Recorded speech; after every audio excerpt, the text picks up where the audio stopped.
And welcome to another edition of the Michigan Football Breakdown, focused on the offense with my man, my guy, Al Borges, breaking it down. And he wanted me to say, I'm not supposed to tell him what you want me to say.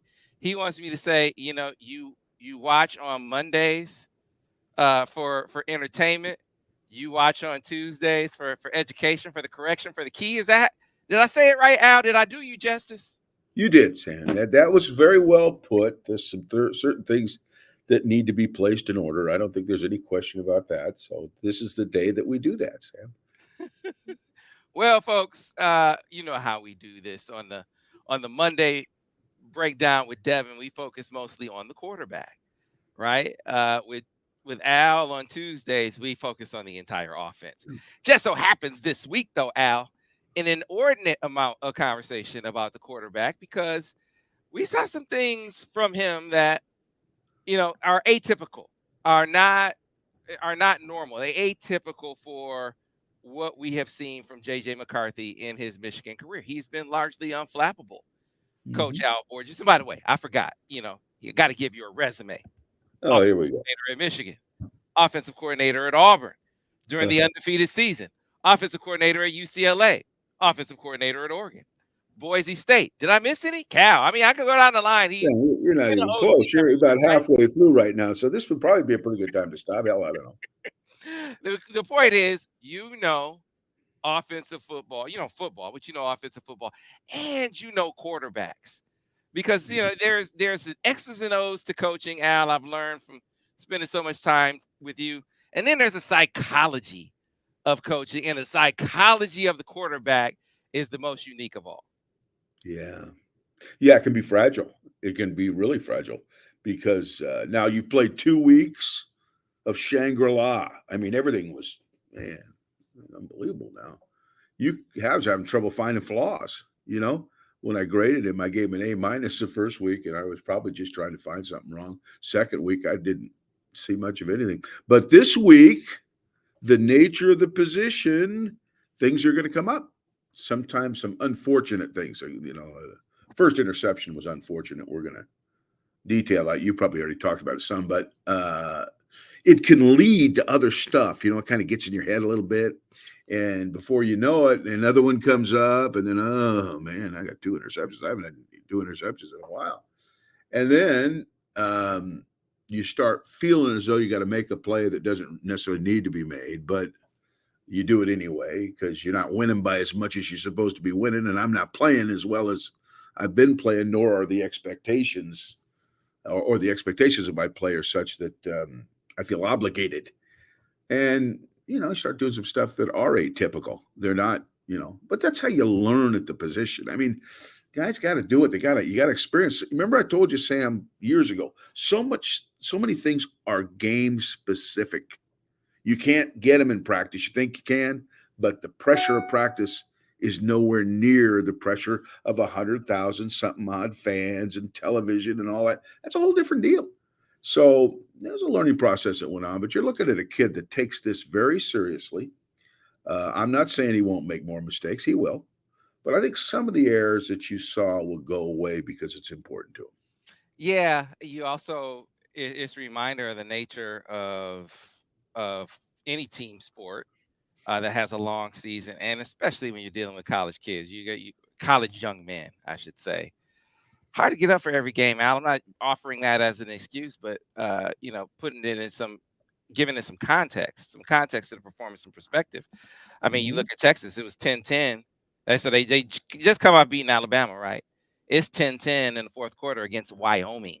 No Yeah, you got a disrespect, natural hangover there, don't you? You got right? a Yeah, natural. I mean, Yeah. Florida State, they beat LSU, and they're in a nail biter with Boston College.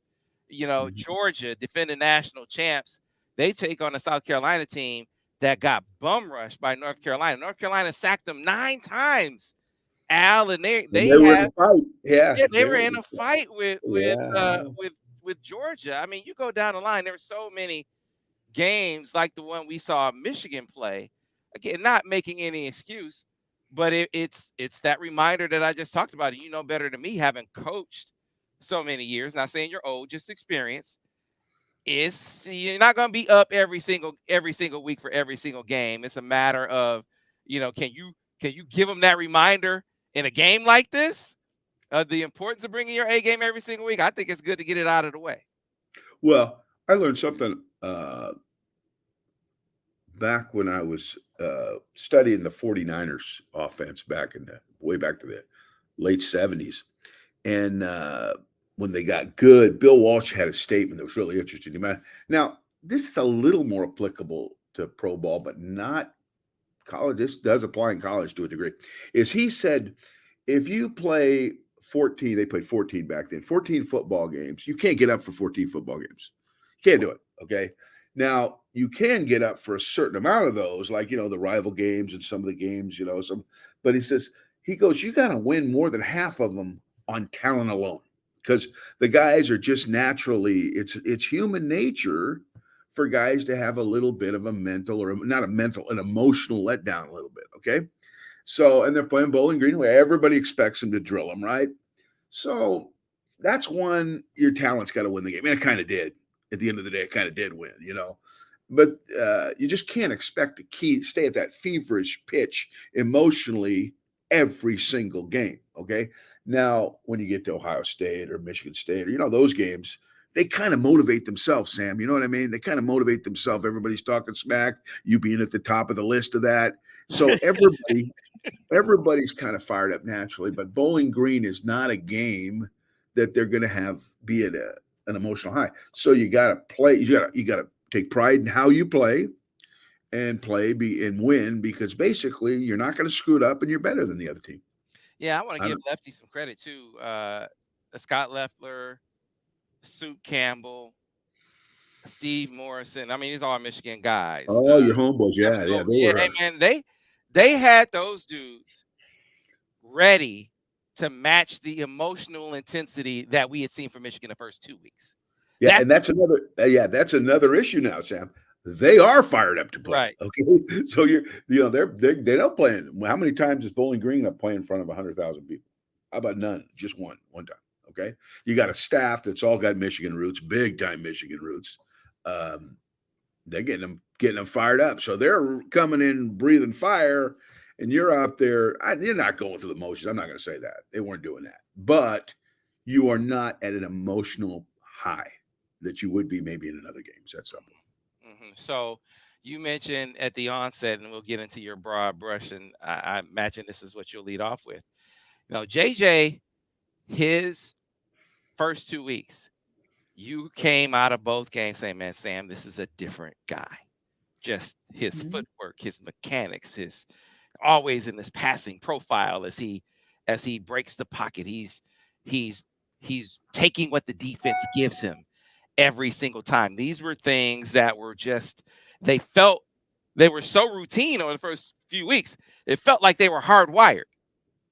Mhm. And then last week against Bowling Green, and you started to Mhm. see some reversion to A last year, little bit, just a a little bit, little bit. right? It So wasn't, give us your broad brush from the game. yeah. I don't. I would. There's a couple plays that I had a little deja vu on, but not.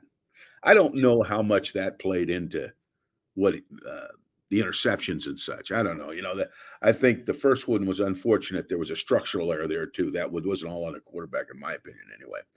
And the second one was he just was obsessed with throwing the ball to CJ. CJ when he tried to aerial flinch the guy out, and he didn't pick up the alert, which was Roman down the middle. He had run right by the safety and then threw it kind of late in the middle and behind the guy, and he was covered. And that was just being a little greedy, I think, or just trying to feed a guy that probably hadn't caught a ball or hadn't caught many yet. So he's trying. So it was bad. And then the last one was just purely bad discretion, throwing the ball, falling out of bounds. Wait. But your former quarterback, Yeah, no, Devin here we go. Gardner, Here we go. he Yeah, said what? he said, We had wait, to make wait, a play, right? I could hear him right yeah, now. he got to You make don't the need to play. tell me. I know what he said. I didn't even Don't hear it, take but I the didn't bite even. out of the dog. Yeah, you don't want You to don't take the want to. fight out. No, what You I got to want let the him be a dog to do playmaker. is be smarter. Okay, that's what I want. I don't want to take any fight at him. He can fight his brains out, but I want him to be smarter. And Devin knows as well as you do that was not a good decision. So, uh, a couple of bad ones that hurt him, and then they lost a possession on the kickoff return too, which was a little painful too. Hell, they only the first team I think ran 41 plays or 40, I 40 think it was 40 43. plays, something like that. I mean, 40 plays. Come on now. They only had 312 yards. Was it? You're not going to get a lot more than that with only 40 plays. So, in terms of the broad brush perspective, the interception and the turnovers were probably the story of the game from a Michigan perspective. Okay, and they still won big. Okay, it's not like they didn't. They were able to overcome that. A couple of blitz pickups were missed that hurt. Um, some minor footwork issues reoccurred, but again, I don't know that they were. It isn't something you can say, "Oh, good, look, he went right back to it." No, no, no, no. He's still pretty solid. He's fine. But the whole thing, Sam, kind of led to lacking rhythm. I talk about offense. You need rhythm, man. Get some first downs, get the ball moving. Everybody feeling good about themselves. Everybody's touching it. We're running. We're passing. They didn't give them the rhythm that they've had in the first couple games, and again, you mentioned it. I thought BG played pretty well. I thought they had a Yeah, pretty good line. Now they didn't do it like the first, all those blitzes that people have been running to blow up gaps. They had a little bit of that, but it wasn't really. Theirs was more let's load the box and make them run into a loaded box, uh, and had some movements, but not like some of the other teams. But I thought they played very well. They were motivated. They had a good plan. So. Um, and that really was a story of the game. If the ball isn't turned over as much, I think you got a very similar result because you could see Sam with a 65-72 play game, they're going to rush for 300 yards because the running game did make a bit of a comeback, particularly with their gap schemes, with the counter and such. I thought uh, it really started looking good. There was some nice looking plays in there. So um, the story of the game is the turnovers, in my opinion. That's what was if there's one thing to point out, 4 lost possessions on turnovers, a lost touchdown on the first one, the first turnover.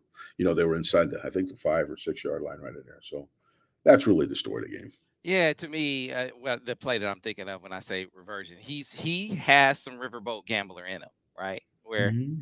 he's so physically talented, right? Where he can make a play where other human beings, other quarterbacks, can't make Mm-hmm. a play, and it felt like as much as he was maybe trying to throw it away on that last interception, it also felt like he was trying to make a play, and that was for me when I think of something like last year. It was mostly that play. And he's not, and to be clear, it you know it's not like he's this habitual turnover guy, right? But he can be a guy who early in the year you saw him. He would run around and try to make a few more plays. He made more plays within the confines of the offense, and then Yes, yes, yeah, as the season yeah, went on, right? exactly. He made more plays within the confines of the offense, improv or otherwise, right? Right. Improv or otherwise, right? Right. And so Where what I want you to address, Al, is get to that psychology question that I mentioned at the onset, because Jim said something in his press conference. He said you don't want to overcoach this guy.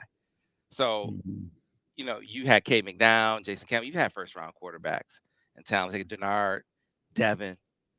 Ho- Walk me through how you coach a guy about the fine line between aggression and being a little reckless, right? There is a fine line there for a guy this talented, Yeah, because the sure. last thing you want to do is sap that aggression from him. And No, that's what I think Jim was getting at yesterday. no, that's your attack mentality. That doesn't change. If you throw an interception, you get him to the bench. You tell him why he threw the interception. You go back out and attack. Go back out. Don't start thinking I might throw another interception.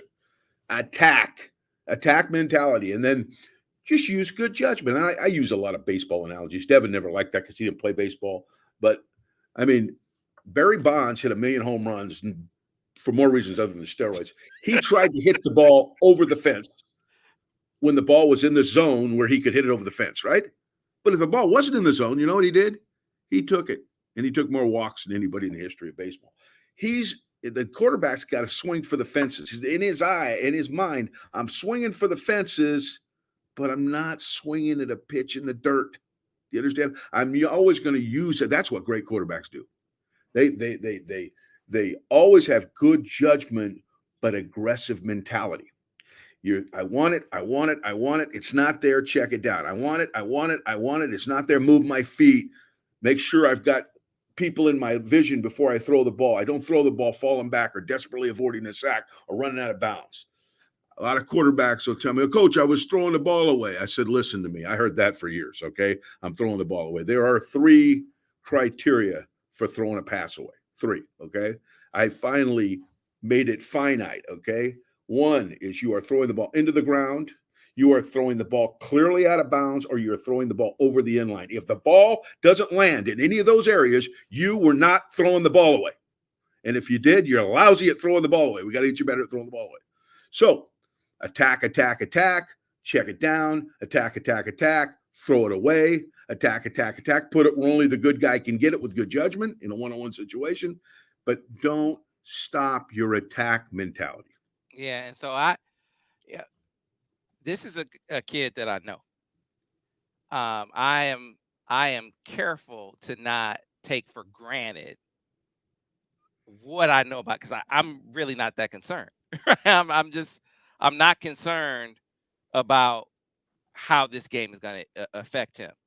What I'm focused on is, okay, let's just, you don't take for granted that a guy who is so mentally tough and is so talented and takes it so seriously, you don't take it for that it's just going to be okay. You do need to still coach it to the They point coach where, him. Yeah, you got to yeah, coach him. yeah, You where got it's to like, coach him. okay, let's just make sure, not overbearing. Let's make Mhm. sure that everything is okay, and then keep it moving, because I've never believed in a kid more than, or a quarterback more than this kid.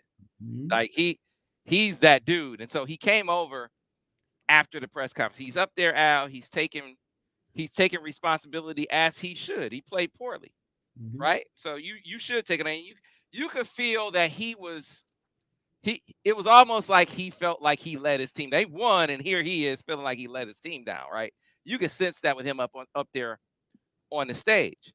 But Yeah. after it was over and after he's off the mic and he's walking away, he came over and he said, "Man, this is gonna make me a monster.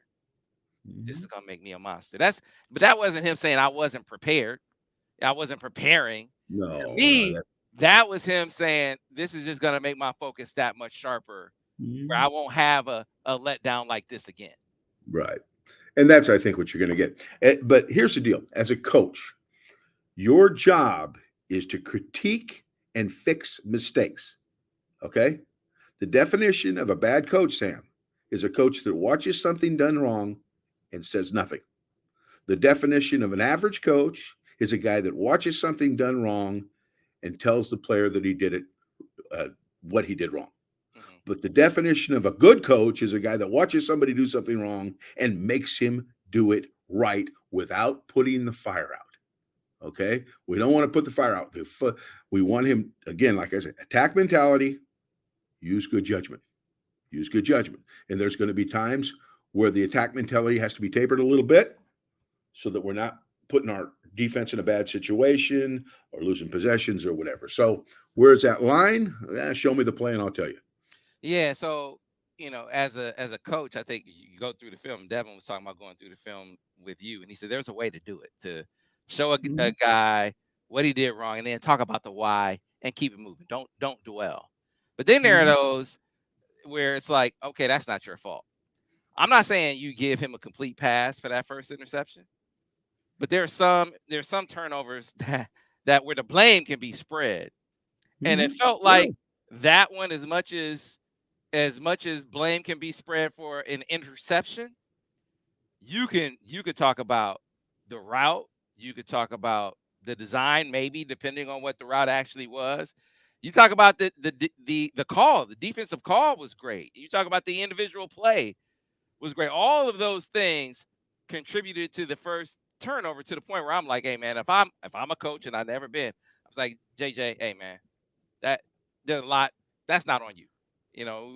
There are a lot of things that we could have done to help clear that picture up, and plus credit the defense. Yeah, and you got to take that responsibility too with him sometimes because it's not. Sometimes it's not on him. Sometimes he's hit because of poor protection. Sometimes, I mean, his interceptions have a million different reasons why they happen. Okay, but sometimes it's structural. Sometimes there's something that could have been done from a schematic perspective to help clear up the read, clear up the vision, clear up the decision. Okay. So, see what happened, address what happened, either fix it with the quarterback, fix it with the schemes, and keep the quarterback aggressive. And if you can do that, I think you got it licked. And I don't think that's an issue with this guy. I Yeah, really man. don't. Yeah, I mean, like I said, you got to know him. And what I try to convey that.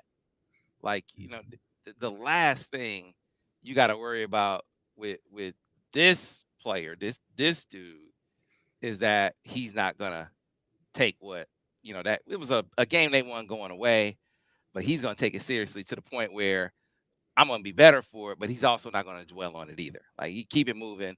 I'm just from a coaching perspective, you never want to talking to you guys, you never want to take it for granted. It's just gonna be okay. I don't have to do anything about it.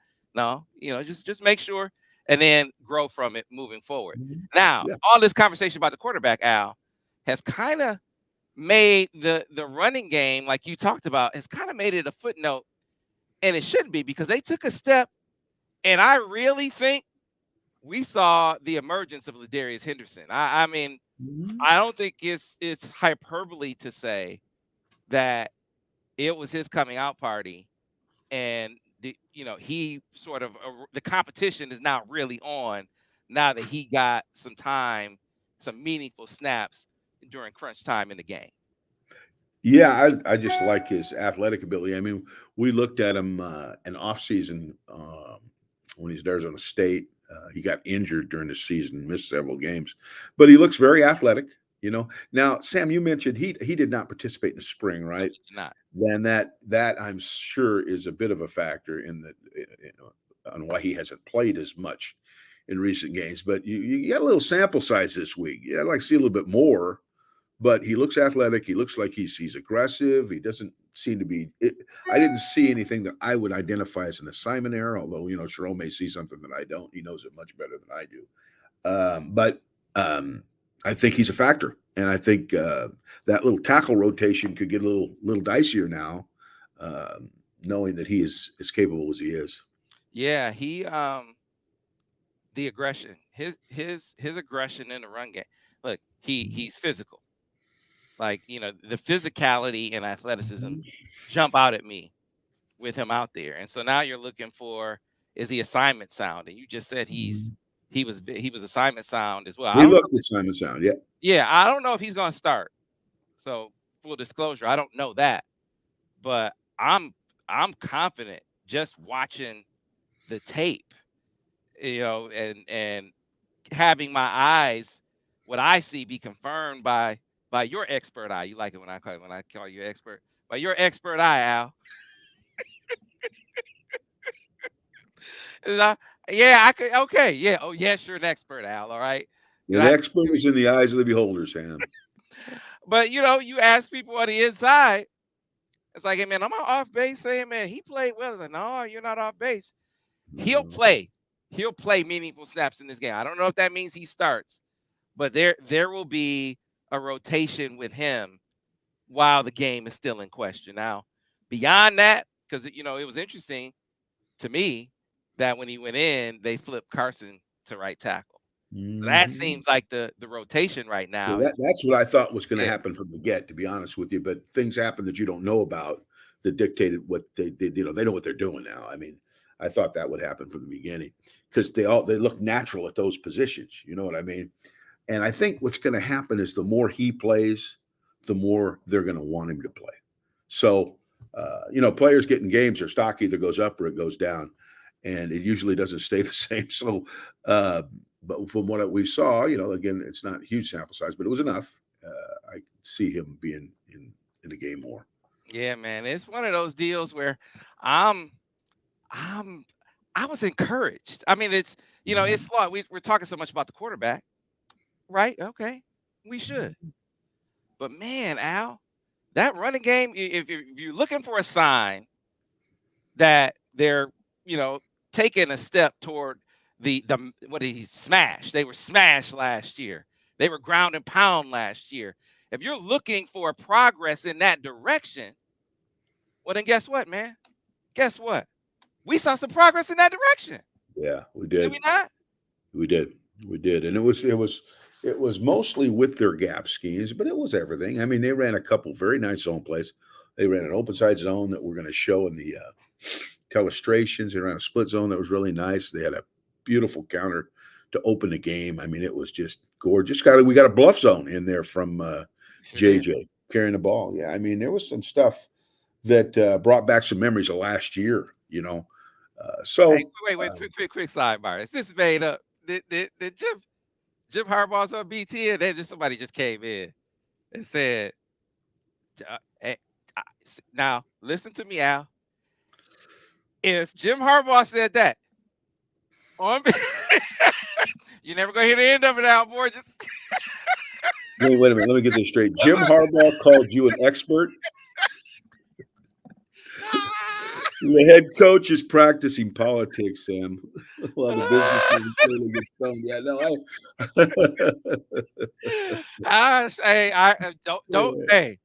Don't give me a byline. Don't give me a byline, Al. I'm coming for you, oh man. no, you got you I'm get here to you argue got with enough information to be dangerous, Sam. That's your problem. And in these past couple of years, man. Oh, don't mess with Sam Webb. Don't even come near the water cooler when Sam's there because you fixing to get slam dunked. Okay. Yeah, man. Yeah. Hey, listen. Back on point though. Look, the running game, the first series of the game, it looked like last year, Al. They went right down the It did. field, Yeah, it and did. every play was a gash play. It was. It did. Yeah, it was pretty impressive. I mean, they started with a counter, right? OH. They picked up, I think, 50 yards or something. I don't know. Then they ran a nice slot reverse with Donovan, and they ran a little bluff zone, which really looked nice with JJ. And then they ran a dual kick and just knocked their ass right in the end zone. I mean, it looked like the JVs to start the game. So that was exciting. They didn't call one pass play the first four plays, and every one of them looked good. Yeah, man. It was shades of last year. And then another thing, just to kind of, you know, close the loop on last week's discussion, the first couple of weeks. Remember, I asked you a question. So I always ask you about the play calling strategy. Mm-hmm. It's one thing to play, Madden and call plays like that, right? It's another Yeah, thing. There's a feel to it. There's a flow to it. You've taught me that. Like, yeah. you look at your play sheet and there's a rhythm to the game. You're reacting to the opponent. Sometimes some things can be lost in that. Mhm. And so I Yes. asked you about Ronnie Brown and Cadillac Williams. Mhm. Like Cadillac was the guy, Ronnie Brown came back and you went in the game, he hardly got any carries. And it felt like the first couple of weeks, while there was a great focus on making sure they had even touches, Blake and Donovan, 30 to 27 through the first couple of weeks, Mhm. Donovan just wasn't in a rhythm. And so No. I asked you, Al, how can you scheme rhythm? And so you gave a great dissertation on how you do that, how you did it with Cadillac Williams and Ronnie Brown. In our Right. last week, it was very clear that the coaches were thinking along those lines too. Because Mhm. did you see the difference in the usage plan for Donovan Mhm. Edwards? Yeah, get him off early, get him in rhythm, and get him a series. That was kind of our deal. Script him into certain schematics during the course of the first 15 plays. Make sure he's here, he's there, and then on the third series, just let him play halfback. And take Cadillac out, let him rest a little bit. So, and they were doing a lot of that. I wish they'd have had more plays. I think you'd have seen even more of that, Sam, as the game went on, but they just didn't get enough plays run. But you can't let a great player get frustrated and if he doesn't touch the ball, they're going to get frustrated. So you got to find a way in your plan to see to it that doesn't happen. Oh, and Yeah. incidentally, Madden. If Madden was a measure of my son wipes up the floor with me in Madden, so he should be the offensive coordinator. I think if that's the barometer. Oh, hey man, Madden has made experts out of a whole Oh man, I generation think. now. You didn't know that? Oh no, yeah, I Your know. biggest critics were Madden people. Didn't you know that? Oh yeah, no. The coaches. I know the coaches that helped develop. Uh, I know some coaches that help develop some of the way the plays are called in Madden and all that. Some of those are NFL calls. They call them like NFL teams do. And I know some coaches that were involved in that. So it's fun. I mean, I don't play much because I'm lousy at it, but um, my son is going to be the next offensive coordinator at Notre Dame. I think if it's Madden, If that's it's the Madden, right? barometer. Yeah. All right. So listen, folks, if you have questions for Al, put them in the comments, and we will get them up during the Q&A portion of the show, which is coming up after we get Al's, he calls it his bitter and his sweet. The bitter and the sweet from the game, and then he gives you the grades as he goes down through each position group Mhm. and grades them individually. So let's give me your bitter and sweet, Al, and then give me your grades, and then you people in the chat, whether it's on Facebook or YouTube or Twitter, just drop your questions in the comment section, and I'll get as many of them up as I can when we get in the Q&A session with Al. So Al, bitter and sweet and grades. Okay, some of this we've already mentioned. Obviously, the turnovers were without question the most bitter part and the most costly part of the game. Um,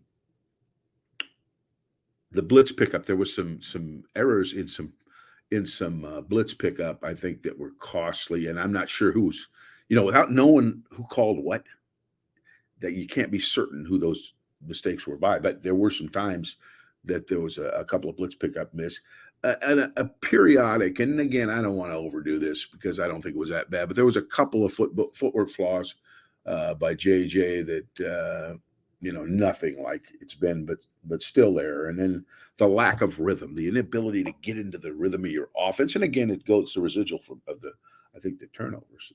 But those were the biggest things that I saw. Okay, the suite was I liked pretty much the way the O line played. I thought they played pretty good for the most part. I mean, I think I had them with 17, 18 minuses among five of them. Well, there are more than five of them because Ladarius played a little bit, which not a bad game, even though there were only 40 something odd plays run. The tight ends weren't as good. We haven't got to the grades yet. I'm kind of jumping the gun here, but for the most part, they continue to hit shots. Okay, which I was kind of fired up about. Ran the ball better using the counter, the duo, and the splits in the zone plays. That was kind of cool. And Corum got 100 yards. We finally got him 100 yards. I think he'd had a lot more had it not gone the way it did. We mentioned Ladarius Henderson, who I thought was also a sweet part. Got some playing time, got a chance to show what he can do, and is probably going to be a contributor somewhere down the line. So most of the bitter and the sweet, Sam, are pretty evident. You don't have to dig into it too much. It was what it was. All the fans could see it, and it's all fixable. And the things that happened that some people saw as catastrophic, the final score was not even close. And that's probably a tribute to how good Michigan is. Okay, they're a good football team, and they can make a few mistakes and not fall apart because they have a solid defense that doesn't give up many points or many yards, and that's really nice to know at the end of the day that there is some margin for error. So Grades, Al. Give me your grades. great. Okay, I gave the line a B, a good solid B. I thought they were pretty good for the most part. Again, there were some errors in there. They weren't perfect, but they weren't bad. The tight ends weren't as the tight ends are playing good the first couple weeks. But I didn't think this was their best game. I gave them a C plus. I thought that could have been better. The running backs I gave a B. They ran hard. They won open field opportunities. I'd have given them an A, but I thought there were a couple of missed pickups, and I think it was a running back issue, but I can't swear to that. Wide receivers were good. They blocked better than they've been blocking. They caught the ball well, created some big plays. I thought they were good, and I gave JJ a C minus. And again, he kept firing away, and I think he still helped them win the football game even with the turnovers. So you don't give them D's and F's when they're a critical part of your chemistry. So I still wasn't his best game, and I think he'd probably grade himself worse than that. But um, everything he has can be fixed, easily fixed. Okay, it's just hammering your point home, making sure that he understands when to swing for the fences and when to take a pitch. So I think that's the best assessment I could give of that. Yeah, but how did you coach Devin on that? He seems like What's he that? was a hard. See, Devin, seemed like he was hard to coach him on. Don't swing for the No, he fences was. every time, Devin. Oh no, he's a lot more verbose now after the fact than he was at the time. Devin liked playing, and he knew that there was a lot of stuff that was non-negotiable, whether he agreed or not with it. But he was good. Devin wasn't. He's a I he's the Monday morning maniac now, Sam, because that's his deal, right? Okay. But for the most part, he's smart, very tough, had to deal with a lot of adversity, and incredibly talented, and he could make some of those plays you're talking about, and Mhm. so you can understand why his thinking is the way it is. So I'll start off the questions here, and if you have questions for Al, put them in the comment section. So let's just talk about what a throw. How did you coach a quarterback on what a throwaway is? Because JJ said he was throwing the ball away. Devin seemed to think, oh, he was trying to make a play. Seems like it's a little bit of a gray area. So, Coach Borges, when you were There's no coaching quarterbacks, what constituted throwing away the ball? okay. Well, I had to mention this. I'm going to say it again. And the evolution of this is that I would get into sessions and we'd go over the tape, and and I would tell them the ball get intercepted or almost get intercepted or whatever. And so often the quarterback would come back, well, coach, I was just trying to throw that ball away. And my first year or so, I kind of said, oh, okay, just trying to throw the ball. And then the same thing kept happening. And after a while, I started watching bullshit. See, now I gotta find the bleep. I gotta play this on the radio. Now I gotta find this section in there where Al, so we can put a bleep in there. Thanks, Al. But go ahead. I don't know any other. I could have been said it more diplomatically, but that wasn't what I would have. That would not have expressed how I felt about it. But anyway, so what I did is I went back over all the interceptions and I looked over all the balls that were thrown away. I don't want to pull anything out. I want to make sure, well, before I express a coaching point, that they know what I mean. So we set the criteria this way: a throwaway. What is the definition of a throwaway? So when I'm in a film session, if it doesn't come under one of these, you weren't throwing the ball away. You're trying to hit a receiver. Okay. You're making what I call a panic throw. Okay. All right. Number one is you can throw the ball away into the ground. That's fine. If it's near a receiver, you won't get penalized. You're good. Okay. Number two, you can throw the ball out of bounds to players on the flank. And even if back then they didn't have a rule, but now they do. If you're out of the pocket, you can throw the ball away out of bounds as long as it's past the line of scrimmage, right? So I says if the ball can be thrown away if it's clearly out of bounds. Okay. And number three, if we're inside the 20-yard line, you can use the end line to throw the ball away. Seldom, if ever, will you ever get an intentional grounding throwing the ball away over the end line. So that was the three basic criteria for a throwaway. So if the ball landed on the field or even near on the field, you were not trying to throw the ball. You're trying to complete the pass. You're trying to make a miracle. Okay. So all that did is it gave the quarterback a clear cut understanding of what a throwaway was and what the expectations of that was. So I could grade them in a definitive fashion. Mhm. So for you, that was not a throwaway then. No, that didn't make the thing. The guy intercepted the ball in bounds. Okay. No, that doesn't make the throwaway list. Okay. And who knows? Maybe he was and didn't understand what the criteria. I mean, not all coaches do it the same way. I mean, this was something I came up with. So Well, whatever. it was not ambiguous for JJ. It seemed he said, "I can't do that. No, I he can't knew. do He that." knew he made a mistake. I mean, that's obviously the result told him that. Yeah, So yeah.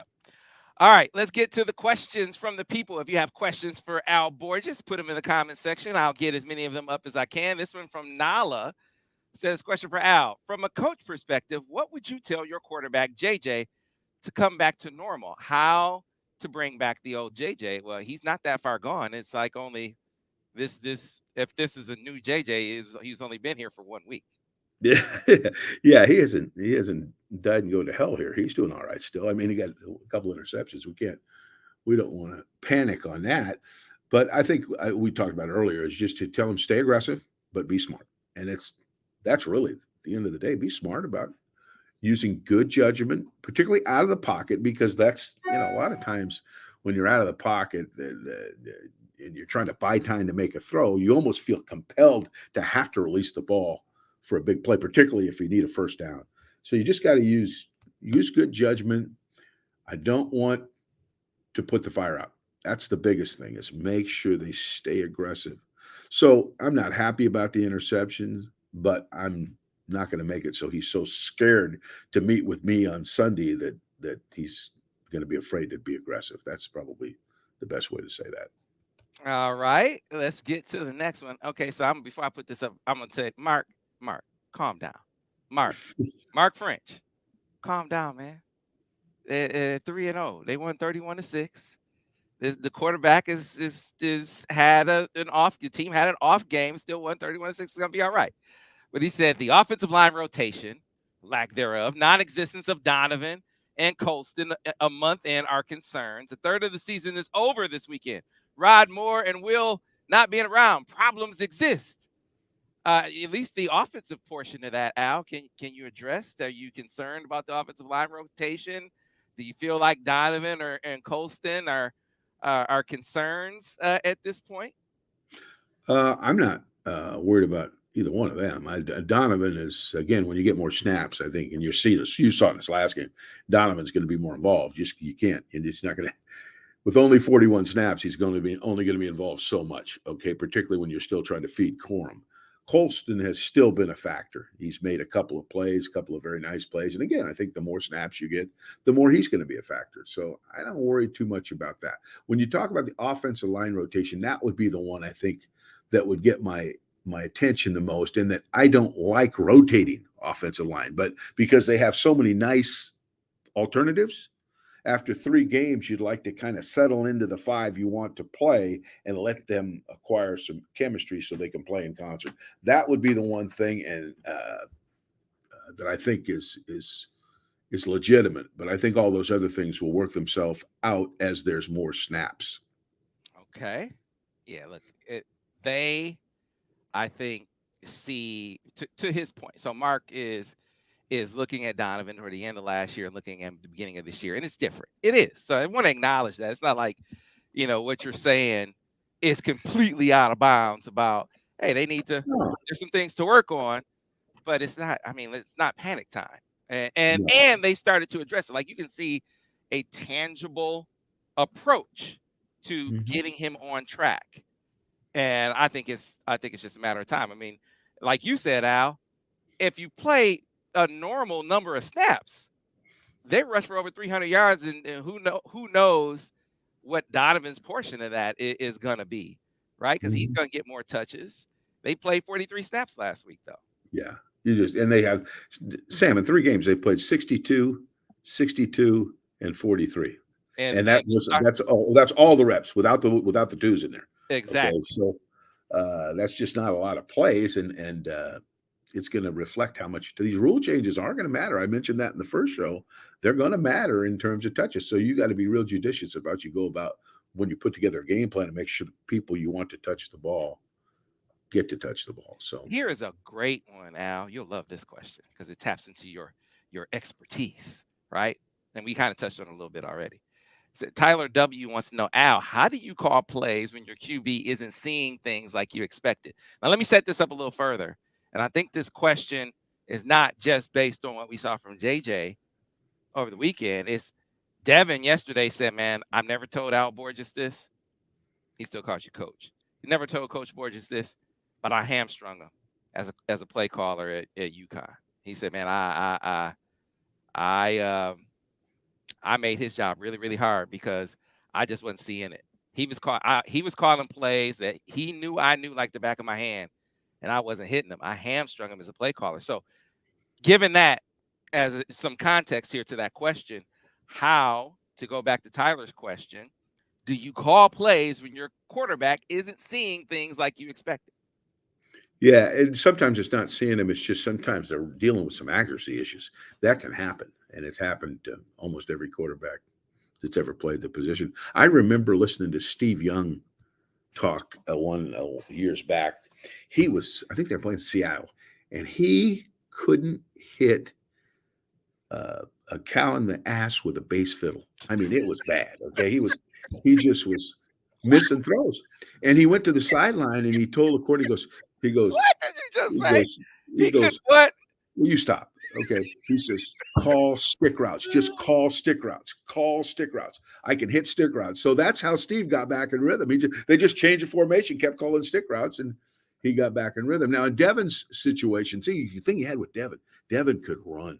So, and when I remember talking to him on the phone that night, and he says, Coach, I'm not doing it. He goes, run me, have me run. And I said, all right, let's do that. We're gonna have to throw some passes in here somewhere now. He goes, all right. He goes, you just let's emphasize run. And to his credit, we busted the game open.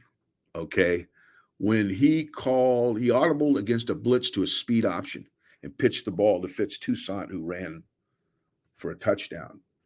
So what he did is the game was a lot closer than it should have been, but we won the game because we and he featured the other things he was capable of doing in the game.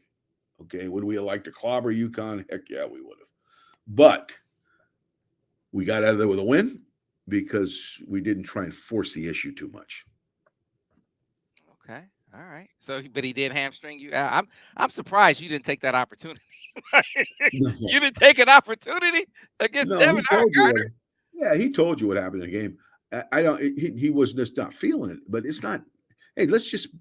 2 weeks later, he threw for 500 500 yards. and something odd yards Yeah. again. I mean, so this is not something that can happen. But it happens to quarterbacks. They're just not in rhythm. They're not feeling it. You know what I mean? He had missed a pass that he never misses. He threw. We had a pass we called H2X post, where where if you wanted a completion, get the ball on the right hash mark, come off a play action, and throw the bang eight off a play action. He hit that thing with it, and he didn't have to look at it. He could throw it, and he missed it. And I go, oh my God, he's not doing too good tonight. We got to find something here. And so like I say, it happens. You try and get them the passes that you know they can hit, but sometimes that doesn't work either. So you got to feature another part of their skill set. All right. Let's jump back into the questions. So, this was something that I think has been making the rounds. I think it was Michael Barrett's dad who watches the stream. By the way, you might see Mike Barrett Sr. show up here time, but he mentioned that Donovan, really both backs, they kind of played. Mm-hmm. They kind of treated them with the red jersey during camp. I mean, they run really banging them around like we've seen in past years. He held them out for a portion of camp. And so it says with Donovan being out or basically being, limited during camp by design, wouldn't it take him longer to get back into the flow? Might that be part of what we're seeing here, Al? It can. Yeah, it can. Because we did the same thing with Cadillac and Ronnie. We didn't want to get them hurt. I mean, they were going on their senior year and they were both going to get drafted. And we wanted to make sure that we were very, very judicious about how we went about them taking live reps. You know what I mean? We had them do a bunch of stuff that wasn't live so they could continue to go through the mechanic of the running game and the passing game. But we don't want them to hit much. Now, usually the downside to that with a running back is sometimes they'll fumble because they haven't not that they're fumblers, but because they haven't been hit in a while. Just that jolt is you're relearning how to carry the ball, but that hasn't really shown up. But in answer to that question is that can happen. At this point, I don't think that's a factor anymore because they've played a couple games, and I think everybody's had the game reps enough to where you know they should be good to go. All right. We got a couple of questions here about 2 minute offense and going tempo, and it's kind of it's a strategy question. Should Michigan increase tempo more often when opponents have their sub packages in against Michigan's two back set? Seems like a missed opportunity to keep the defense at a disadvantage. What say you, Al Borges? Well, although that's a valid point, if it fits into your culture, and Michigan can go fast. They do it all the time when they particularly when they want to run a wedge play, like if they had an explosive play, get inside the 5 yard line, and right away they won't huddle. They'll just line up because they can pretty much run their wedge play in almost any grouping that they have, and so they do have that ability. But just bear in mind that the culture of this football team is not fast offense. It is not fast offense. They are a ball control, run play action team, and yeah, they drop back too, but they that's really the meat and potatoes of their offense. Uh, as a changeup occasionally, it's nice to have that the ability to do that. But for the most part, they don't take that approach. And unless they're going to make a drastic departure from what they have done forever, I don't think you're going to see much of that. But the question's a good question because it does force people to keep personnel on the field that may not be able to handle the guys you got. So, but I wouldn't hold my breath until you saw a lot of that. So here's one. Mark is still panicking a little bit. I'm going to try to some this. We got to calm Mark down We here a gotta little bit. calm Mark, Mark Mark, down. oh, Somebody, got to somebody throw give Mark some a drink. water on Mark, Doc. Give Mark a drink.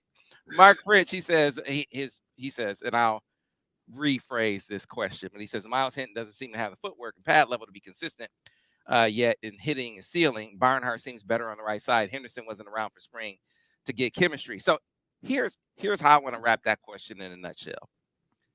Give for me, based on your film study and even study of Henderson before he got here, what are the strengths you see of each of Michigan's guys? So Mhm, Carson, let's start with the guys who have been starting this year. mhm. Give me Carson's strengths. Give me Miles Hinton's strengths.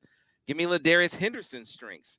And then I also want to know what you think of Trente Jones, because obviously on the outside looking in for that trio that seems to be battling right now, mostly for the starting spot, it'd be wrong to write them off at this point. So give me the strengths of each guy as you see them. Well, start with Trente. Okay, Trente, I think would be starting on a lot of other teams. He is, I think, very strong. Can be a very physical player. Okay, has good feet, can hold the point, does not get pushed back. If there's a fault, and again, I'm going more by last year because I saw more snaps last year.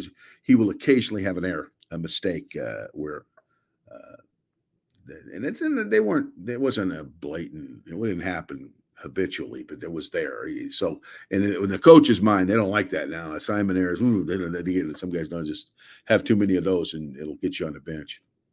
But I really like Trente Jones.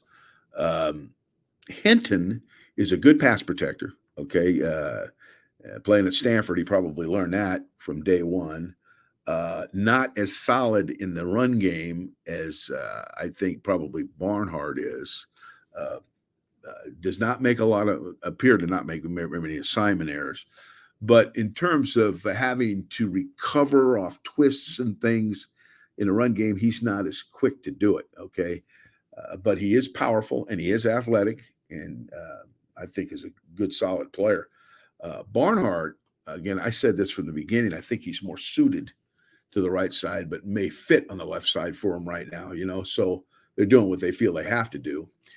Barnhart, I don't see as athletic as Ladarius, for example, but virtually no assignment errors, completely solid. Okay, which for the coach that bodes well. You don't have to worry about him turning some guy loose because they stem their front and slanted or something, and he didn't step with the right foot or target the right guy. And now all of a sudden your back or your quarterback gets blown up in the backfield. That's not going to happen with him. So I think he's very solid that way. He's more athletic than you think he is. Okay. And he's a very capable player that just he doesn't have a lot of bad grades because he doesn't do a lot of bad things. Ladarius, to me, probably has the most upside. Okay, he's uh, he's big, he's long, his feet move quickly, he doesn't get pushed around. He uh, he is able to recover off blocks quickly. If for some reason he does step too much, he's able to recover quickly to put himself back in position to make the block, whether it's run or pass. I don't see a lot of deficiencies in him from a physical perspective. I think he can do a lot of things. His downside, obviously, is he has not worked with the other guys as much, not being through spring football. Hence, could be some chemistry issues there, and I can certainly understand that too. But that's how I evaluated him. And I mean, I'm not the personnel guru of the world, but I have looked at him, particularly a guy like Barnhart, who I've looked at for 2 years now. So I think that's pretty much how I feel about All right, so I missed these questions. R2 said, "What's a bass fiddle, Al?"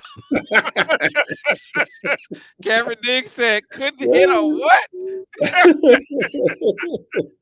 Bass fiddle's a big old fiddle. It's a big like a bass. The guy. Never mind.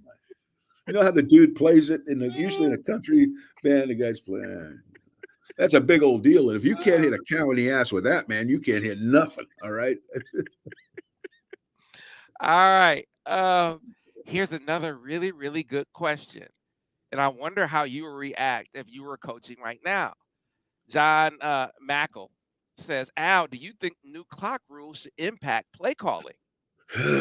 Boy. Well, it does, particularly in yeah, well. It does. Period.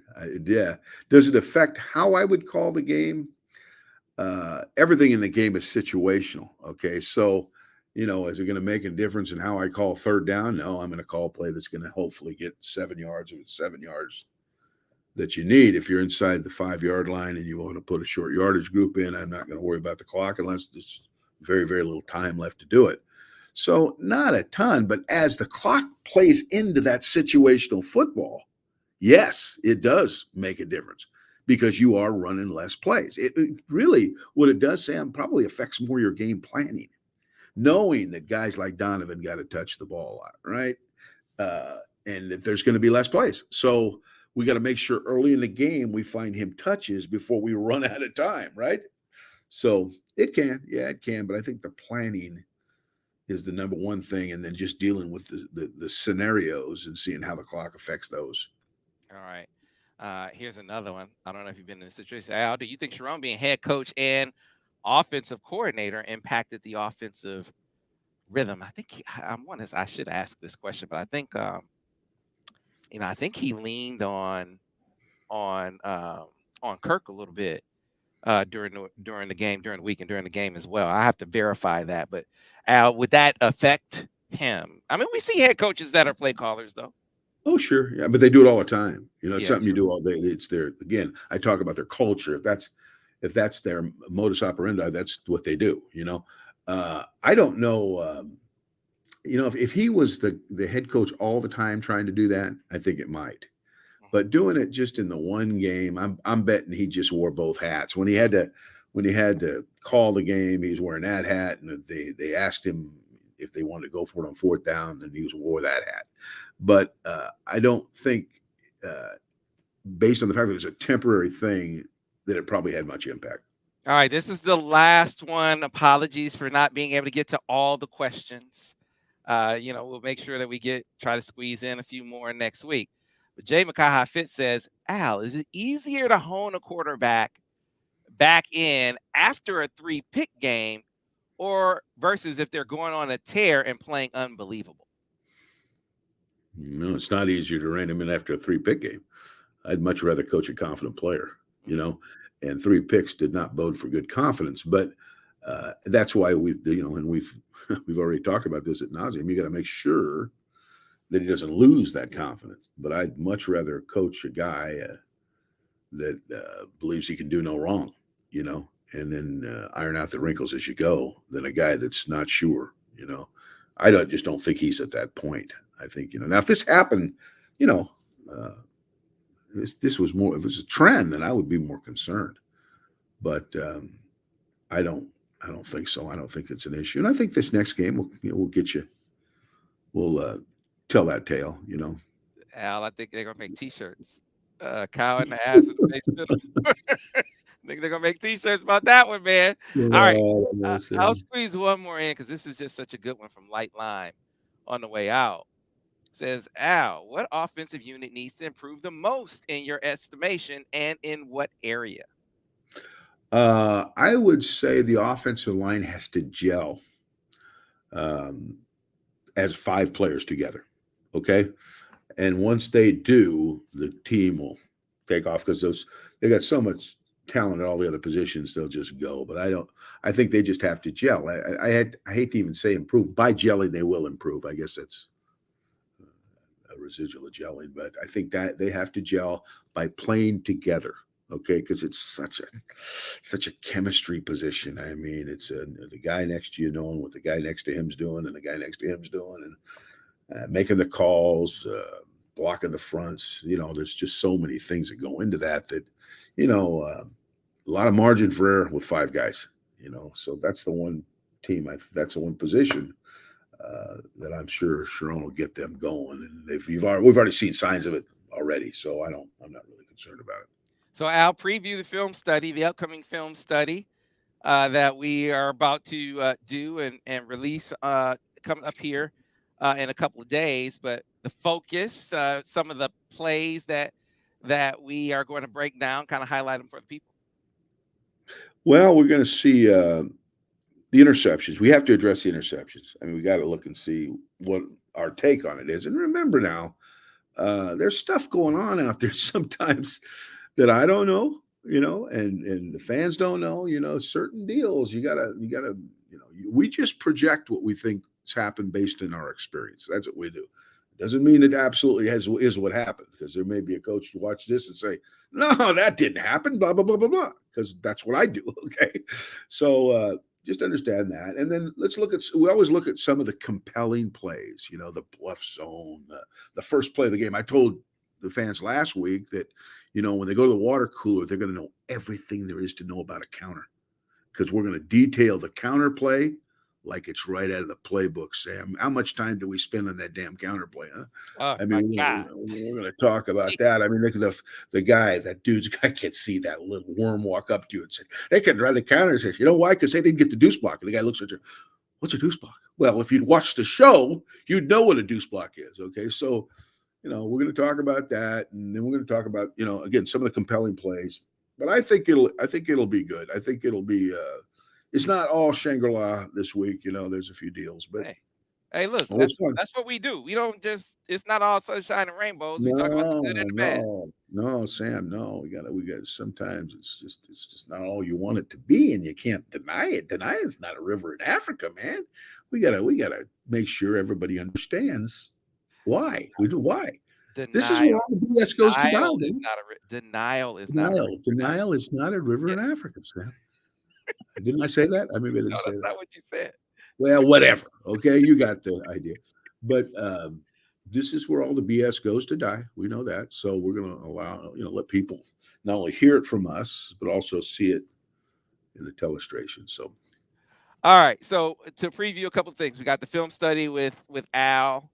We put up all the film studies on Wednesday. So film study with mhm. Devin, Vance, and Al all go up on Wednesday. So, but later today we have the breakdown with Vance that's live at 5:30. So, bookmark that or set your reminder, whatever you have to do. And then on Wednesdays at 3 o'clock, that is going to be the new and official time for Steady Dropping Dimes. That is the all sports show with Devin Gardner and Daniel Horton. We talked a lot of NFL. Last week we talked a lot of Michigan State. We talk NBA. We go across the gamut. So it's an all sports show where we get a chance to kind of flex a little bit on some topics other than Michigan. So looking forward to the third episode and the first in the official time slot. That's Wednesdays at 3 o'clock. So if you're interested in that, be sure to set your reminder. Until next time, folks. Oh, Sam, don't forget to blot out my BS deal, okay? Because I don't want people to think I have cavalier language. You do have cavalier language. Oh, Sam, stop it. You do. I mean, if people only knew. Good grief. I mean, my ears from spending hours with No, no, Al no. Borges. Wait a minute, Sam. There's a couple times. Next time I go, I'm gonna bring a bar of soap so I can wash your mouth out, because you you, I you get my. don't talk like Sister Mary, okay? You're right. You're right. You're right. That's why it's off here. All right, folks. That's going to do it for this edition of the Michigan Football Breakdown, focused on the offense with Al Borges. We'll see you next time. Go blue.